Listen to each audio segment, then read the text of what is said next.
1984년 5월 미국 플로리다주 걸프포트에서 일어난 사건입니다. 5월 22일은 데이비드의 여자친구가 데이비드의 집으로 이사하는 날이었지만 회사 일로 일주일 동안 출장을 가야 해서 여자친구의 이사를 도와주지 못하고 아쉽게 떠나야 했습니다. 그는 23일 아침부터 여자친구에게 연락했으나 24일까지도 연결되지 않자 이웃에게 전화를 걸어 자신의 집에 가달라고 부탁했습니다. 이웃은 데이비드의 집에 갔을 때 유리 조각들이 창문 아래 떨어져 있는 것을 발견합니다. 깨진 유리창으로 집안을 바라봤을 때 끔찍한 현장을 마주합니다. 이틀 전 이사 온 36살의 카렌 그레고리가 피 웅덩이 안에 누워 있었습니다. 너무나 놀란 이웃이 즉시 911에 신고했고 경찰이 출동했습니다. 카렌의 머리 주위로 피가 고인 채 굳어 있었습니다.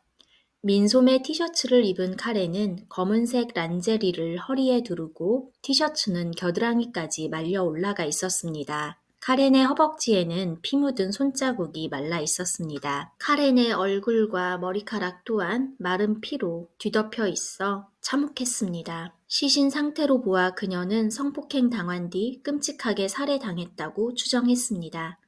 또한 피가 굳어있는 점으로 최소 하루는 지났다고 판단했습니다. 어질러진 침실과 복도 벽까지 이어진 핏자국으로 카렌은 범인으로부터 공격을 당하고 거세게 저항하며 도망치려 했을 것입니다. 현장을 조사하던 형사들은 카렌의 것이 아닌 지문과 바닥에 피 묻은 발자국이 선명히 찍혀 있는 것을 발견합니다. 하지만 카렌의 발바닥에는 피가 없었습니다. 살인자의 발자국일 것입니다. 집 주변을 살피던 중 주차된 차 앞유리에 메모가 한 장 있었습니다. 피터라는 이름을 남긴 사람이 저녁 7시 15분경 집에 들렀지만 응답이 없어서 그냥 간다는 내용의 글이 적혀 있었습니다. 형사들은 피터를 쫓기 시작했고 남자친구인 데이비드 또한 출장에서 서둘러 돌아왔습니다. 데이비드에게 피터를 물었을 때 그는 카렌의 친한 남자친구라고 했습니다. 그러나 피터는 평소 카렌을 친구 이상으로 대했다고 말합니다. 그의 생각에 그는 카렌을 이성으로 좋아했다고 말했습니다. 경찰은 이사 온 지 하루 만에 죽을 가능성이 얼마나 될까 생각했습니다. 이제 막 이사 온 그녀에게 원한을 가질 만한 이웃은 없을 것입니다. 가장 의심스러운 사람은 이미 그녀를 알고 있는 사람입니다. 데이비드에게 카렌과의 관계에 관해 물었습니다. 카렌과 데이비드는 이제 막 1년이 된 커플이었습니다. 카렌은 1948년 3월 뉴욕에서 태어났습니다. 1982년에 카렌은 남쪽의 플로리다 걸프포트 지역으로 이주했습니다. 이 마을은 특히 일몰이 환상적이어서 그녀는 이 마을을 좋아했습니다. 여기에서 데이비드를 만났고 둘 다 30대 후반의 나이로 1년간 만남 후 남은 인생을 함께하기로 약속합니다. 1984년 5월은 카렌에게 바쁘지만 설레는 시기였습니다. 그녀는 자신이 원하는 디자인 회사에서 일하기 시작했고 남자친구의 집으로 이사도 해야 했습니다. 5월 22일 데이비드는 자기 집으로 들어오는 카렌을 마중하며 출장으로 함께하지 못해 아쉬워했습니다. 카렌은 짐이 많지 않으니 혼자서도 충분하다며 데이비드를 배웅했고 데이비드는 일주일 후 돌아오면 새로운 삶을 시작하자며 포옹한 게 그들의 마지막이었습니다. 경찰은 데이비드의 행적을 살폈습니다. 그의 출장지는 로드 아일랜드였고 비행기로 3시간 가까이 되는 거리였습니다. 22일 저녁 그가 로드 아일랜드에서 집으로 돌아와 카렌을 살해하고 다시 로드 아일랜드로 향한다는 것은 불가능했습니다. 그의 비행기 탑승 기록은 없었고 차로 운전한다 해도 편도 20시간이 넘는 거리였습니다. 데이비드가 직접 살해하는 것은 전혀 가능성이 없었기에 수사관들은 그에게 살인자가 가져간 것이 있는지 확인해 보라고 했습니다. 카렌의 흰색 란제리 스투가 없어진 것을 제외하고는 모든 것이 제자리에 있는 것 같았습니다. 카렌이 살해되기 2달 전에 데이비드는 그녀의 생일 선물로 흰색 란제리 슈트를 사줬고 카렌은 그 선물을 무척이나 좋아했고 아꼈다는 것입니다. 카렌의 부검 결과 목과 머리에 흉기로 21번이나 찔린 것으로 확인됩니다. 사망 시간은 23일 새벽 1시경으로 추정되었습니다. 그녀의 손과 팔에는 목숨을 걸고 싸웠기 때문에 광범위한 방어 흔적이 남아 있었습니다. 피 묻은 손자국은 분석할 수 없는 것으로 나옵니다. 혈액은 이미 말라붙은 상태였고 지문의 능선 또한 손상되어 있었습니다. 지문과 족적, 극소량의 DNA가 있었음에도 실제로는 유효하지 않았습니다. 경찰이 카렌의 친구 피터를 만났습니다. 22일과 23일에 알리바이를 물었고 그는 22일엔 집에 있었으며 23일엔 카렌을 보러 데이비드의 집에 갔었으나 인기척이 없어 메모만 남기고 돌아왔다고 했습니다. 경찰은 그에게 족적과 지문을 요청했고 현장의 것과 비교했을 때 일치하지 않아 그는 용의선상에서 제외됩니다. 이웃들을 인터뷰하자 몇 명의 사람이 전날인 23일 새벽에 비명을 들었지만 그 소리가 어디서 나는지 몰라 짐승의 소리겠거니 하고 신경 쓰지 않았다고 합니다. 이웃 중 한 명인 조지 루이스는 22살의 소방관이었습니다. 그는 아내와 두 딸을 둔 가장이자 직업 특성상 마을에서 존경받고 신임받는 인물이었습니다. 소방관이자 마을의 대표로 수상하거나 의심쩍은 일이 발생하면 즉시 경찰에 연락하도록 안전지킴이 역할도 하고 있었습니다. 그는 22일에서 23일로 넘어가는 자정 무렵 차고에서 오토바이를 수리하고 있었습니다. 라디오를 틀어놓고 있었지만 약 1시 10분쯤 짧고 희미한 비명을 들었다고 합니다. 바로 차고 밖으로 나와 컴컴한 길을 둘러봤지만 아무것도 없었다고 말했습니다. 그에게 피터에 대해서 본 적 있는지 묻자 23일 저녁 차에서 한 남자가 내려 맞은편 집 현관문을 노크했지만 문이 안 열리자 남자는 자신의 차에서 메모지를 꺼내 뭐라고 쓴 뒤 주차된 차의 와이퍼에 꽂아놓고 떠나는 것을 목격했다고 했습니다. 조지의 맞은편 집은 데이비드의 집이었습니다. 카렌을 본 적이 있는지 물었으나 조지는 그녀를 단 한 번도 본 적이 없다고 말했습니다. 범인의 지문과 족적이 있었음에도 윤곽조차 잡지 못한 채 시간은 2년이 흘렀습니다. 그 사이 데이비드는 집을 팔았습니다.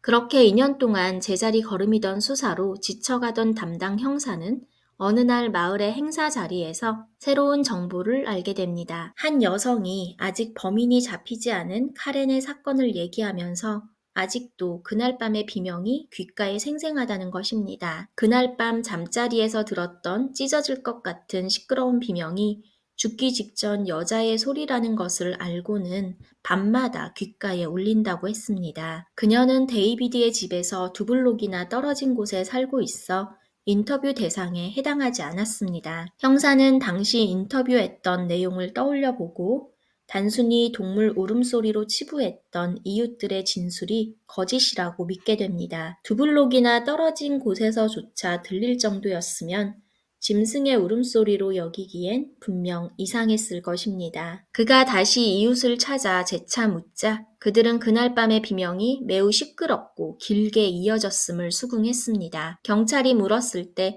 귀찮아지는 게 싫어 모른 척했다는 것입니다. 형사는 조지 루이스 또한 찾아갔습니다. 그는 당시 데이비드의 집과 가장 가까운 맞은편에 있었고 비명을 들었다고 했지만 희미하고 짧았다고 말했었습니다. 형사가 다시 물어보자 그는 자신은 분명 작게 들렸다며 얼버무렸습니다. 형사는 다시 생각하니 그가 수상한 비명에도 즉시 경찰에 연락하지 않은 것과 지금 이 태도 또한 매우 의심스러웠습니다. 그에게 거짓말 탐지기 조사를 요청했고 응했지만 그의 대답은 거짓 반응이 나옵니다. 조지는 왜 거짓 반응이 나오는지 모르겠다고 부인한 후 경찰에 알릴 정보가 있다고 말했습니다. 사실 그날 짧은 비명을 듣고 데이비드의 집에서 뛰쳐나오는 빨간 머리의 남자를 보았다고 합니다. 그러나 신고하지 못한 것은 그가 죽이겠다고 위협해서였다고 주장했습니다. 추가 증언은 그를 더욱 의심하게 했지만 형사는 다른 이웃에게도 붉은 머리를 한 수상한 남자를 기억하는지 물었으나 봤다는 사람은 아무도 없었습니다. 그러나 몇 명의 여성이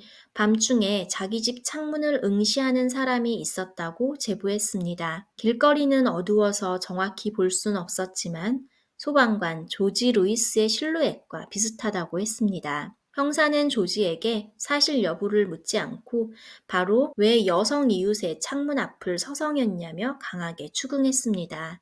당황한 조지는 순찰 중에 혹시 위험은 없는지 체크한 것뿐이라고 했습니다. 형사는 조지의 주변을 수사하기 시작합니다. 그의 친구들은 평소 그가 성에 관심이 많다고 증언합니다. 그들은 낭교 파티도 종종 했다고 했습니다. 조지는 처음 카렌을 본 적이 없다고 말했지만 카렌의 이사 당일 자기 집안에서 이삿짐을 나르는 그녀를 보고 함께 있던 친구에게 그녀와 난교를 하면 좋겠다고 말했습니다. 카렌은 이사하기 전부터 데이비드의 집에 놀러 왔었고 조지는 그녀를 지켜보고 있었습니다. 조지의 아내 또한 인터뷰했습니다. 그녀는 사실 5월 23일 새벽 날카로운 비명에 잠에서 깼고 계속해서 이어지는 소리에 겁에 질렸습니다. 남편이 집에 없는 것을 알고 찾으러 차고까지 갔으나 차고엔 불만 켜져 있을 뿐 남편은 없었습니다. 그녀는 부엌에서 조지를 기다렸고 30분 정도 지나자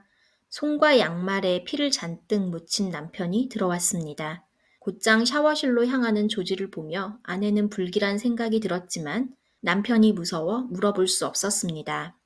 아내는 조지가 집 밖에선 친절하고 책임감 넘치는 사람이지만 가정에선 폭력적이고 공격적인 사람이라고 했습니다. 부부싸움을 할 때면 늘 폭행이 이루어졌고 목을 조른 적도 여러 차례 있다고 했습니다. 친구와 아내의 증언에서 확신을 하게 된 형사는 조지의 지문과 족적을 수집했습니다. 분석 결과 현장에서 발견된 지문과 발자국이 일치했습니다. 형사들은 조지를 경찰서로 불러 신문했습니다. 증거가 일치함을 알리자 조지는 빨간머리의 남자가 떠난 후 데이비드의 집으로 가서 창문을 통해 카렌이 누워있는 것을 보았다고 말했습니다. 걱정된 그는 침실 창문을 통해 집 안으로 들어가서 카렌이 숨진 것을 보고는 무서워서 도망쳐 나왔다고 진술했습니다. 자신의 발자국은 그때 남은 것이라며 목격자이지 결코 범인이 아니라고 했습니다. 그때 현장이 어땠냐고 형사가 묻자 여자가 얼굴과 목이 찔려서 피가 많이 나와 있었다고 진술했습니다. 당시 카렌의 상태는 조지의 진술처럼 얼굴과 목에 피가 집중적으로 모여 있었습니다. 그러나 형사들이 처음 봤을 때 피로 뒤덮인 모습이었기에 목의 상처는 부검을 위해 씻어낸 다음에야 확인할 수 있었습니다. 시신의 상태는 공개된 적이 없었기에 경찰과 범인만이 알고 있었습니다. 조지가 주장하는 목격자라 해도 목의 상처는 피로 뒤엉켜 어두운 새벽 시간에 발견하기 어려웠을 것입니다. 즉, 범인만이 카렌의 목에 난 상처를 알고 있는 것입니다. 끊임없이 변하는 조지의 진술은 형사들 눈에는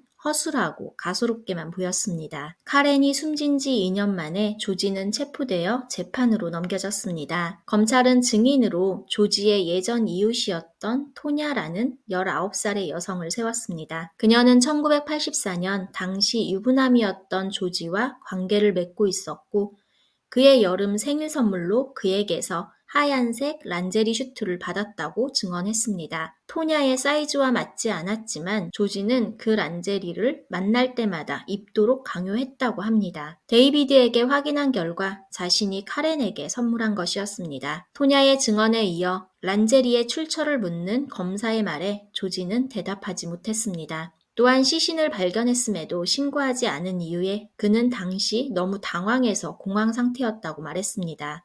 하지만 안정을 찾았을 때도 그는 신고하지 않았습니다. 조지는 18살부터 4년간 소방관을 하고 있었고 평소 끔찍한 현장을 많이 접했음에도 유독 그날 공황에 빠졌다는 것은 믿을 수 없었습니다. 판사는 그에게 1급 살인과 성폭행 혐의로 유죄를 선고하고 종신형을 내렸습니다. 조지 루이스는 2014년 52세의 나이로 감옥에서 지병으로 사망할 때까지 여러 번 항소를 제기했으나 기각되었고 끝까지 자신의 죄를 인정하지 않았습니다.